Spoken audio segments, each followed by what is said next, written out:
Hey everybody, welcome back for another video. As predicted, this series, the TBR jar series, is keeping me somewhat accountable for filming videos because today, I wouldn't say I'm in any type of a slump, but I just didn't know what to read. I didn't know what book to start next, and I sampled a few things and nothing was really hooking me. So I thought, I know what I'll do. I'll go pick something from the TBR jar because that's what it's for. In here are the titles of books that I already know I'm gonna like. I just need the push to finally pick them up and read them. And the rules are, once I pick something from here, I do have to finish it. I mean, if I hate it, I'm not against the DNF, but I don't think I'm gonna hate anything in here. So I thought that's what I need to do. That's the decision maker. I'll go grab the TBR jar, but I can't pick something from the TBR jar until I tell you guys about my last pick, which this time was Gates of Fire by Steven Pressfield. So the TBR jar is going to solve all my problems, but first, a video. Now I am enjoying the vlogging aspect of it, but I'm not going to lie, I didn't do much vlogging this time around because I kind of forgot. This book only took me like 2 days to read, and so there just wasn't really like a lot of downtime that I was like pondering or just, you know, thinking about what will come next or predictions. Like there's not a lot of predictions to make in this type of book because we already know what happened. But I did do a little bit of filming, so I'll show you guys that first, and then we'll get to my review. Good morning. I just woke up. I'm all sleepy. I've got a bunch of chores to do. So of course I woke up this morning, downloaded my audiobook so I could lock in. And I'm already disappointed because apparently there's 2 versions of this audiobook. And all along, I thought I had the Simon Vance version. And I love Simon Vance. And instead, it's George Guidall. And in my experience, he's fine. Like, serviceable to good. So I'm not worried about it being a bad audio experience. It's just disappointing because I wanted it to be Simon Vance. But also it's disappointing because why do some books get 2 versions of the audiobook, whereas some really popular books only have trash narration options available? Like obviously I'm talking about A Song of Ice and Fire and Live Ship Traders, but I'm like, why do these really popular good series that I'm constantly trying to get people to read, but I have to add the like caveat of like, but the audiobook's really bad, like Stinky Roy and Stinky, what's her name, that does Live Ship Traders. I can't even remember now. It doesn't matter, but like, why? Why does this one get 2 and those only have stinkers? Hello, it's me from bed. Okay, I'm having a hard time getting this one started. I don't think I'm gonna have a hard time getting into it because from what I can tell, I'm already liking this. I like the writing style. And it seems like it's going to be kind of like a frame narrative, which I love. So I'm not really worried about getting into it or liking it. I just haven't had a chance to get into it. My kids are just always here. School starts actually 1 week from yesterday. I'm very excited. And I do hope I get into this before then. But I can already tell that this is a book that's going to take me a chunk, like at least an hour of uninterrupted reading or listening. Hopefully both, because I can already tell this is going to be one where I need to see the names. But anyway, it's going to take me a minute to like really like feel like I'm into it, and I just haven't had that chance yet. So I'm not worried. I think I'm 13 pages in. Yeah, 15 pages in. So I barely started. I just haven't like built up any momentum yet. So I'm coming for you, Gates of Fire, just not yet. First things first, no worries. The audiobook ended up being very good. George Guidall did a great job. I still think that Simon Vance would have been better suited for this type of book, but it was very good. I enjoyed his narration quite a bit. So the audiobook was great, and I loved the book. I ended up giving it 5 stars. Thankfully, I did I jotted down some notes as I finished it, and I'm really glad I did because I didn't think it would be 3, maybe 4 weeks before I filmed this. So it's nice to do that. I'm going to try to do a better job of not only doing vlogging clips with the next book, but taking notes as I go because it does help just kind of recall all the important details. But this is one that, picking it up, I kind of already knew what the story was going into it. So this is Gates of Fire by Steven Pressfield, and it is a fictionalized retelling of the Battle of Thermopylae, which is, of course, the famous last stand of the 300 Spartans against the Persian army. And I was expecting, like I mentioned in my last video, I said, I don't know if the movie 300 was based off of this novel or if it was just the movie version of the historical event.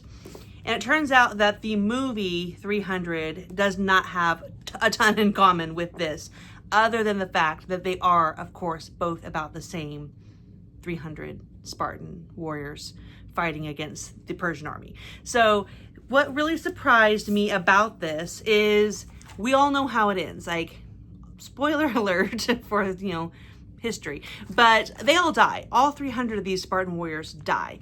And we all have seen the movies. We have learned about it in history classes in school, and it's just kind of like a common knowledge event in history. But one thing that makes this book really special and caught me by surprise is it's not really about what happened like in that last stand. It was about who the people were. And as someone who claims to be like a very character-driven reader, and I'm more about like the atmosphere and the world building, and that's the kind of stuff that hooks me in. And this book hit like all my sweet spots. It was perfect. As I mentioned earlier, and as we all know, all the Spartans died, and that didn't include just the 300 actual Spartan warriors, but like their squires, their camp followers, the cooks, the blacksmiths. Like, if they were there and if they stayed that long, they all died. So you're probably thinking, who's telling this story? And it's actually a first-person retrospective. In fact, more accurately, it is a frame narrative. It is a story within a story. And I'm not going to tell you how that works out, because it is a first-hand retelling, a recounting from someone who was there.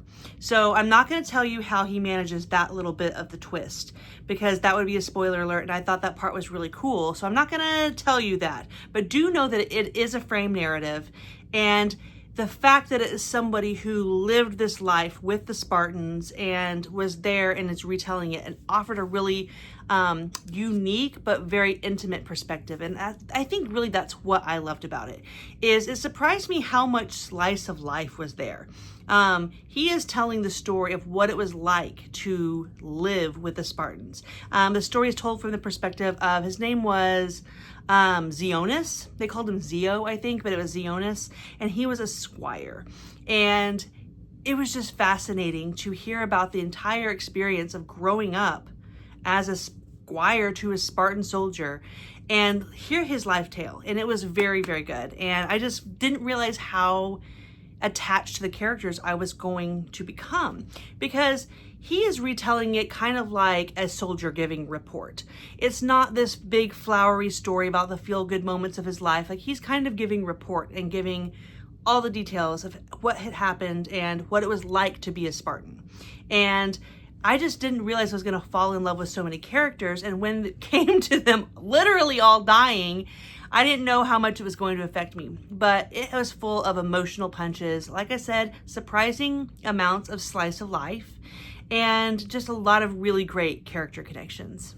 As far as the writing style goes, I would call it simple but powerful, like very accessible. This book was easy to read, but there were times when the phrasing or the word choices or just the imagery that a description conjured was super powerful and just kind of like caught me by surprise. Like, okay, like this is really, really good. And that's why it was so easy for me to give this 5 stars, because it was just it was compact and it was to the point in a lot of ways, but it was also leisurely and lingered in the right moments. And it just was the perfect balance of a nice tight book that also just felt so lived in and real. And I know it's different with historical fiction than it is with fantasy when I say things like world building, but I still mean what I mean when I say how important that is. It really painted a picture and made you feel like you were there. Like you could smell the smells and you could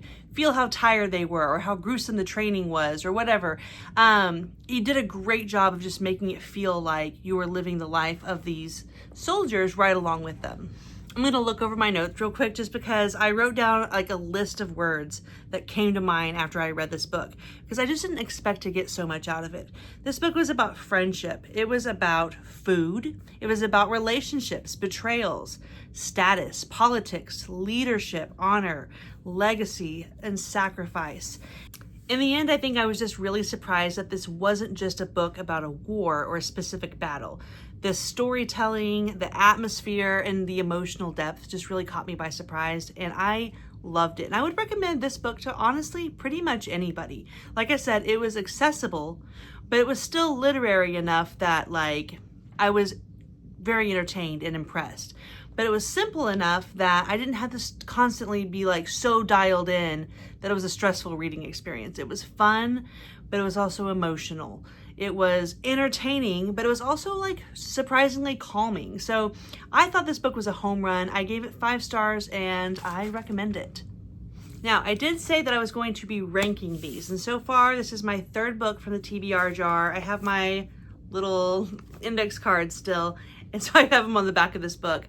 And I rated this one number 2 so far. So Daughter of the Forest by Juliette Marlier is still number 1.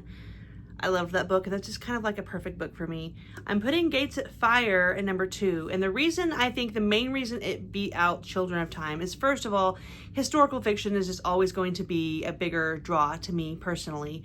But the main reason is because since finishing this one, I haven't been drawn to read the next one necessarily. Like, I do want to read it because I want to know what happens, and I liked it. But since reading this one, I've been looking into all kinds of other things that Steven Pressfield has read, and I'm like prioritizing it. I'm like looking at other things he's written, and I really liked the way this was packaged and the way it was delivered. So I'm already in to read another Steven Pressfield book. Okay, moment of truth. Let's see what our next TBR jar book is going to be. I'm a little nervous. Why does this make me nervous every time? Probably because I don't even remember half of what the books I picked are in here. Okay, let's go.